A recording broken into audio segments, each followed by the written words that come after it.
Yo les gens, comment ça va bien? C'est Lightmall et on se retrouve sur Pokémon Rouge avec un Pokémon qui paraît cool mais qui ne l'est pas forcément.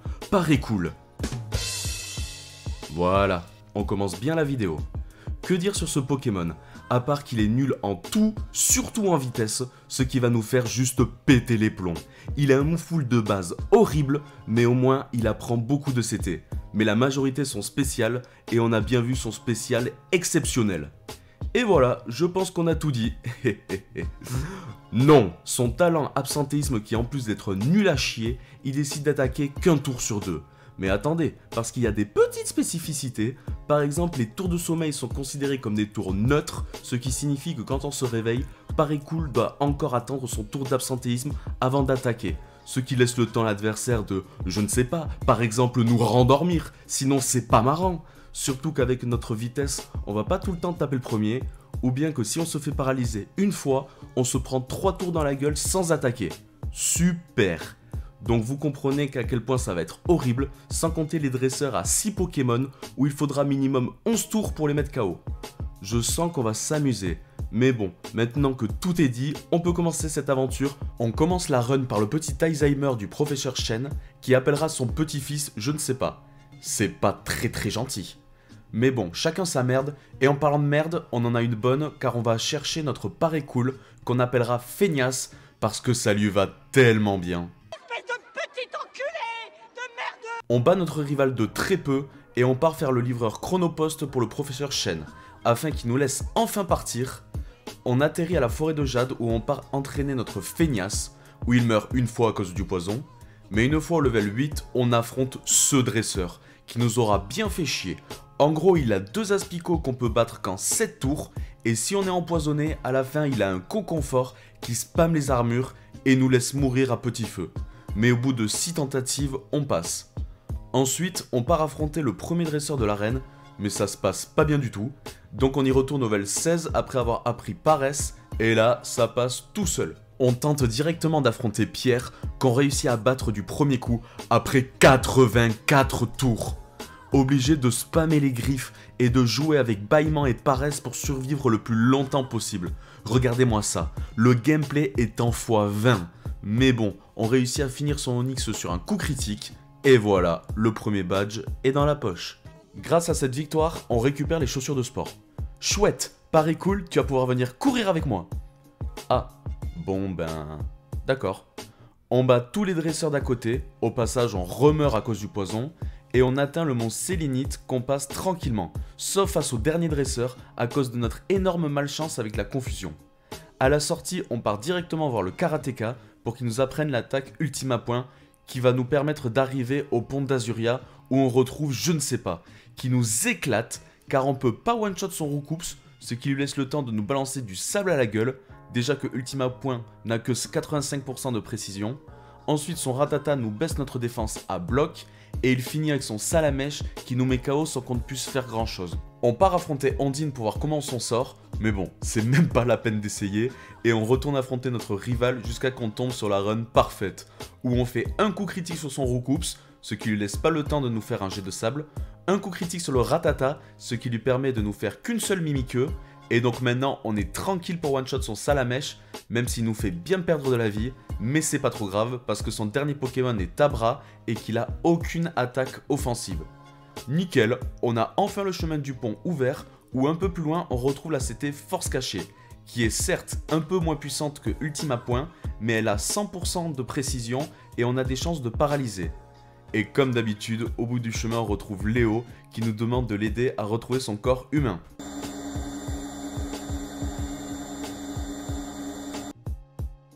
Ah mec, je crois que ta machine est bloquée. On fait comment pour te faire sortir? T'appuies sur la touche espace et ça la relance. T'es sûr? Aussi sûr que No Way Home est le meilleur des films Spider-Man. Ah non, là tu mérites d'être bloqué à vie. Et pour passer Ondine, je me rends vite compte que je dois battre Starry sans me prendre le moindre dégât. Sinon son Staros me finit avec 2 Vibraquois sans que je ne puisse rien faire parce qu'il est plus rapide. Mais en essayant, on se rend vite compte qu'on a des scènes où le Starry ne veut absolument pas se laisser mettre KO tranquillement.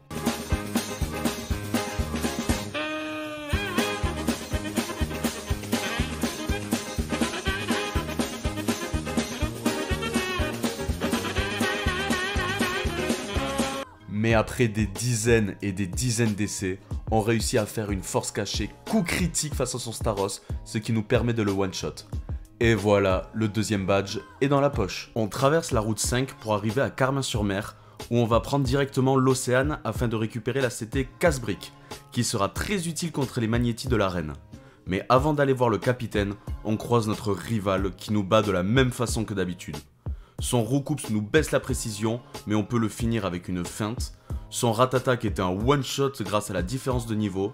Et son Kadabra, la plupart du temps, il nous spamme les entraves, ce qui nous laisse le temps de nous soigner et de le one-shot avec force cachée. Et son Reptacel, par contre, lui, nous finit grâce à ses bons dégâts.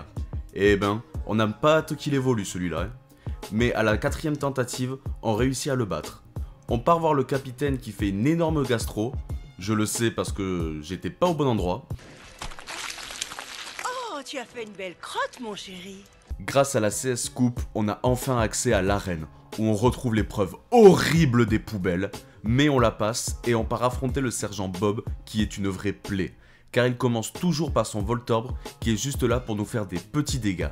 Ensuite on est face à son Pikachu qui fera toujours reflet et cage éclair, histoire de bien être sûr qu'on le touche pas.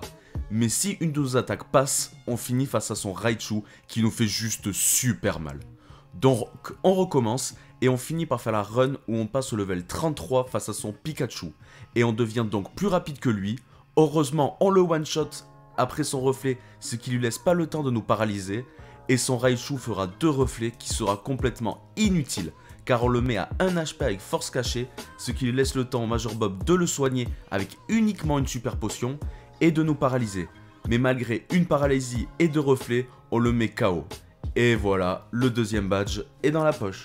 On passe par la route 9 à l'est d'Azuria, où on arrive à une grotte, qu'on connaît par cœur à force, on la passe sans la CS Flash, ce qui nous emmène à Lavandia qu'on zappe totalement pour le moment, parce qu'on passera jamais notre rival à ce niveau-là. Donc on part direction Céladopole, où je remeurs à cause du poison, punaise ça devient une habitude, mais bon bref, on arrive à Céladopole et on part directement au casino déloger la Team Rocket. Il n'y a rien d'important à voir, à part les oui. Petite pause. Oui. Donc on arrive face au boss Giovanni, mais à ce level, il est pas dangereux. On a juste à spammer les casse-briques et on le met KO tranquillement. On récupère le scope Sylph qui nous permet de faire joujou avec les fantômes. Mais on s'en occupera plus tard, car on doit faire l'arène de Céladopole. Mais malheureusement, l'Amplifor résiste à notre attaque, ce qui lui permet de devenir plus rapide que nous, et donc d'avoir le temps de nous faire 2 gigas sensu. Et si notre deuxième attaque passe, son sac de nœuds sera présent pour nous finir. Donc je pars chercher la CT Retour, qui à ce stade-là a 102 de puissance, ce qui est assez pour one-shot l'Ampiflore. Son sac de nœuds nous attaque qu'une fois, car il préfère faire une racine complètement inutile. C'est dommage, car son Rafflesia ne peut pas nous finir, donc après avoir fait Parasport, elle se prend un coup critique de l'attaque Retour.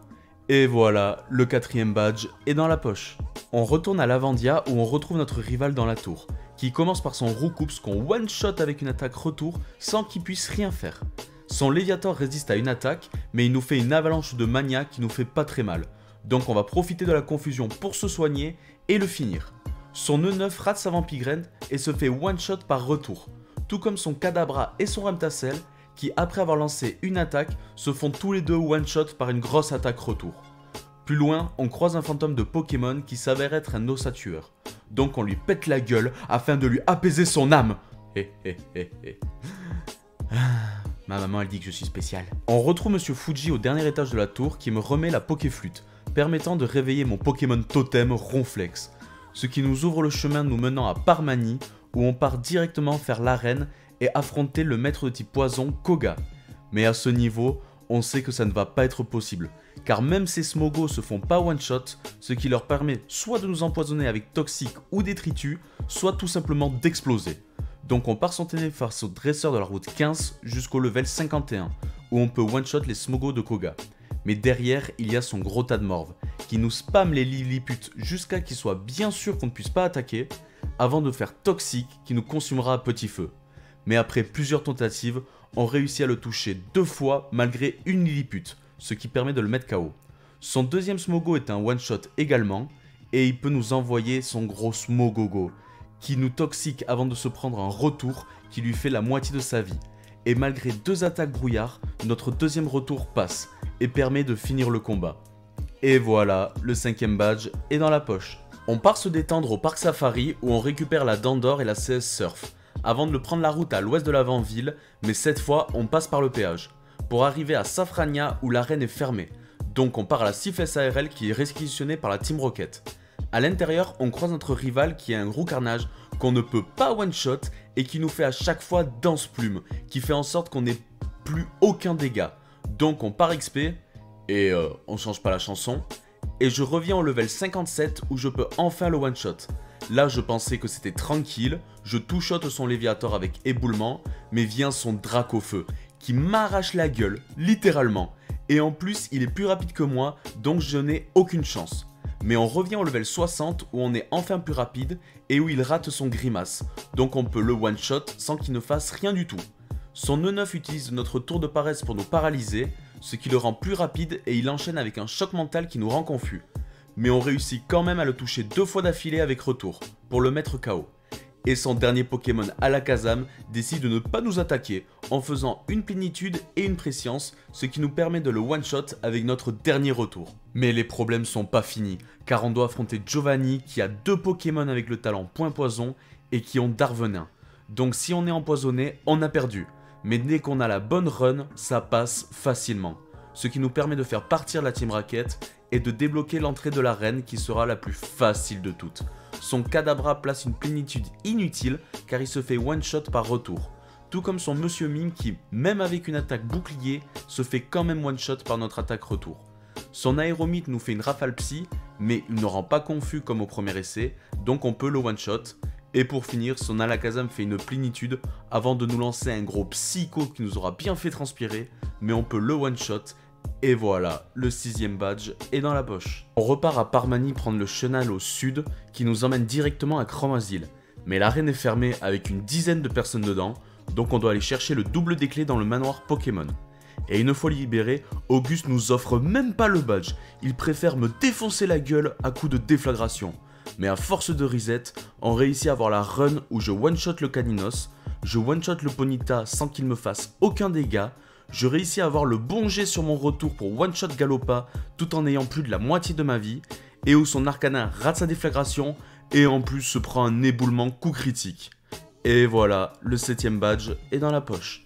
Ensuite, on part chercher Avion notre Roucoule pour s'envoler direction Jadiel où l'arène est enfin ouverte. Donc on part affronter le champion, notre vieil ami Giovanni. Et il commence par Rhinocorn qui nous fera toujours 3 grimaces pour bien nous embêter. Son Nidoqueen nous fait très peu de dégâts, donc on en profite pour se soigner et le passer avec le plus de PV possible. Mais vu qu'on n'a pas de chance, on se fait empoisonner par Point Poison. Et le Nidoking nous finit. Mais au niveau 70, on la repasse sans se faire empoisonner. Ensuite on pépestole les séismes de Nidoking jusqu'à qu'il nous fasse Mania. Et vu qu'il nous fait 0 dégâts, on peut le mettre KO avec le plus de PV possible. Et là c'est bon, on a fait le plus dur et on peut one-shot le trio piqueur avec retour et zigzaguer entre les casse-briques et les paresses pour mettre KO le dernier Rhinocorn. Et voilà, le 8ème badge est dans la poche. En partant pour la ligue, on croise notre rival qui commence le combat par son Rocarnage. Mais on a tout prévu, en donnant à Feignas tous nos super bonbons, ce qui nous permet de le one-shot avec retour. Son Rhinocorn rate son bélier, nous permettant de faire un casse-brique qui le laisse à très peu d'HP, mais il nous refait un bélier qui le met KO. Son E9 nous paralyse, lui permettant beaucoup trop souvent de faire un lance-soleil, mais si notre retour passe, on le one-shot. Et son Alakazam, bon alors lui, il nous pulvérise avec ses psychos, et voilà, c'est la plupart des runs. Mais bon, on réussit quelquefois à passer son Alakazam parce qu'il spamme les entraves. Pour son Léviator, on préfère pépestole les hydrocanons avec paresse jusqu'à qu'il ne puisse faire que ouragan, qui fait absolument 0 dégâts, et ainsi le finir tranquillement avec le plus de PV possible. Mais son Dracofeu nous arrache la gueule, donc j'ai l'idée de passer Léviator quand il pose la pluie, et en plus je suis full life grâce au Finch d'éboulement et à la miss d'hydrocanon. Et donc face au Dracofeu, on résiste à 2 lance-flammes avant de lui faire un éboulement qui nous fait gagner le combat. Donc on a accès à l'allée remplie de Benjam,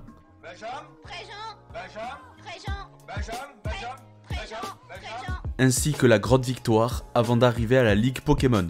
Et une fois à l'intérieur, on se rend compte que c'est juste impossible. On fait que se faire éclater en boucle par Olga, et la seule fois où on passe, on se prend un tignon qui nous rend plus lent que toute son équipe avec Tomb Roche, avant de nous mettre des bons dégâts, et un Kikli qui nous finit sans qu'on ne puisse rien faire. Pour moi, le seul moyen qui permet de passer la ligue sans utiliser d'objets est le combo repos pour se soigner du poison et reflet, et juste recommencer en boucle. Mais malheureusement, on ne peut plus récupérer repos qui est dans l'océan. Donc c'est mort, je considère que j'ai perdu le challenge, mais on va essayer de passer en ayant les restes, mais vous allez voir que ce ne sera pas simple du tout non plus. Olga commence par Lamantine qu'on one-shot avec une casse-brique. Son crustabri ne sert strictement à rien, à part nous faire chier avec ses abris et ses plongées, mais à partir d'un certain temps, on le met KO. On sait qu'on ne laisse Flagados à 2 HP avec retour, donc on se soigne pour laisser la grêle le gratter un peu avant de le mettre KO avec retour. Pour son low class, on utilise éboulement pour avoir une chance de l'apeurer, mais on a mieux car on le one-shot avec un coup critique. Et son Liputu, alors là, heureusement pour nous, il rate son gros bisou, ce qui nous permet de le one-shot avec retour. Contre Aldo, alors là, avec ou sans objet, c'est la même chose. On se fait latter la gueule, donc on remplace notre casse-brique par gonflette, ce qui nous permet de booster notre attaque pour one-shot tous ces Pokémon, mais surtout booster notre défense pour les tanker. Et après 3 gonflettes face au Onix qui nous fait 0 dégâts, notre feignasse one-shot tous les Pokémon d'Aldo. Ensuite, on affronte la doyenne qui nous aura bien fait chier. On commence par affronter son Ectoplasma qui démarre sa danse de reflet, pendant qu'on fait gonflette, sinon on le one-shot pas. Au 3ème tour, je ne sais pas pourquoi, mais je suis plus rapide et je réussis à lancer mon éboulement malgré 2 reflets, sans qu'il n'ait le temps de m'empoisonner. Son Nosferapto me rend confus pendant mon tour de paresse, mais vu que Feignasse est le boss, il lance éboulement qui le one-shot. Son Arbok lance Bomberk qui fait 0 dégâts grâce à gonflette et qui m'empoisonne pas, avant de se faire one-shot par retour. Et là, la course contre la montre commence, parce que son Ectoplasma m'empoisonne à la première Bomberk, et en plus il résiste à éboulement à cause de l'intimidation d'Arbok, et je me prends un tour de confusion avant de le mettre KO. Mais grâce au reste et à la débilité de Spectrum qui m'attaque pas, je réussis à enfin gagner ce combat à 6 PV près. Et alors là, Peter, ça a été une énorme blague. C'est un peu comme Aldo, il commence par un Léviator qui fait absolument 0 dégâts avec Morsure et Dracorage, donc on se met à +2 grâce à Gonflette et on one-shot absolument tous ses Pokémon. Voilà, tout simple, droit au but. Il y a juste son Draco qui nous aura bien fait chier avec la paralysie et qui nous aura descendu à mi-PV. Et on arrive au grand combat final, face à je ne sais pas qui m'aura encore une fois fait réfléchir pendant plusieurs jours, afin de trouver la stratégie qui passe. D'abord, on doit faire en sorte de mettre KO Rocarnage en ayant au moins +3 en défense et +1 en attaque, sans avoir aucune baisse de précision, sinon on reset. C'est-à-dire minimum 7 tours où il a le temps de me faire un jet de sable. Je vous laisse imaginer le temps que ça m'aura pris. Vu que son Alakazam est plus rapide que Parécool, il a le temps de lancer une protection et une psycho qui nous arrachent les dents. Donc pour le passer, on place une gonflette, même si avec 2 psychos il nous finissait. Mais il décide de faire prescience, ce qui nous laisse l'opportunité de le one-shot. Pendant mon tour de paresse, son noix de coco rate sa poudre de dos, sinon on est encore mort, et la protection part, ce qui nous permet de le one-shot tranquillement également. On arrive face à notre checkpoint Rhinophéros, car avec les +3 en défense, il nous fait 0 dégâts.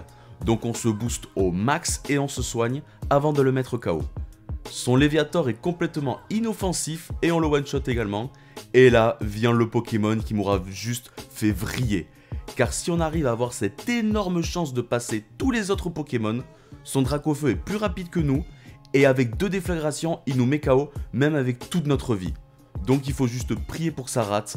Et le nombre d'essais que ça m'a pris, mais vous imaginez même pas le nombre de fois où j'ai passé tous ces Pokémon et que son Dracofeu m'a fini. Mais dans cette run là, on réussit enfin à avoir cette mise qui nous permet de gagner cette ligue. Et voilà les gens, j'espère que cette vidéo vous aura plu. N'hésitez pas à liker et à vous abonner si c'est le cas. Et dites-moi en commentaire quelle vidéo vous voulez que je fasse, je me ferai un plaisir de le faire.